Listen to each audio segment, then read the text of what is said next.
महिलांनो, ज्यावेळेस पण मी हे गुणोत्तर पाहतो दर्शकांचं, तर नेहमी मला थोडीशी खंत वाटते.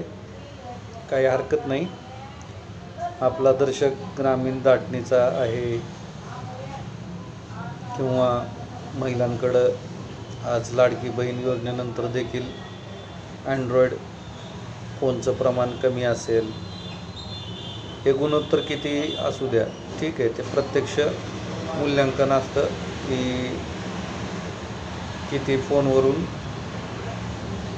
म्हणजे कुठल्या पुरुष आणि स्त्रियांनी जे आपण मोबाईल घेताना जे तिथं कागदपत्र दिलेले आहेत त्या हिशोबाने. पण इथलं गुणोत्तर भले हे दाखवत असू द्या, जसं की केंद्रीय बँकांमधलं सोनं हे गृहीत धरलं जातं आणि गृहिणींकडचं आज म्हणजे जागतिक बाजारपेठेत जरी मूल्यमापन होत नसलं तरी देखील आज त्याला स्थानिक पातळीवरती किती मोठी महत्त्वाची भूमिका पार पडते हे आपण आज जगात अशाश्वततेच्या पार्श्वभूमीवरती पाहतोय. तर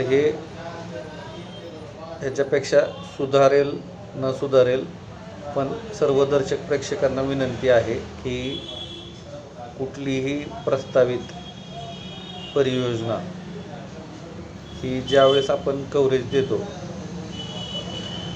सुरत चेन्नई 450-500 किलोमीटर असेल, महाराष्ट्रातला शक्तिपीठ 800+ किलोमीटर असेल, पुणे छत्रपती संभाजीनगर 270± असेल, पुणे बेंगळुरू 200+ किलोमीटर असेल, परत मुंबई गोवा तो एक 391 दरम्यान काय असेल नसेल.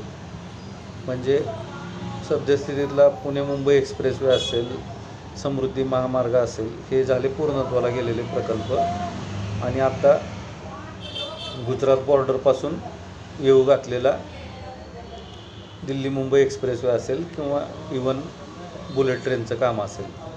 तर सगळ्यात महत्त्वाचं काय आहे की अशा गोष्टींचं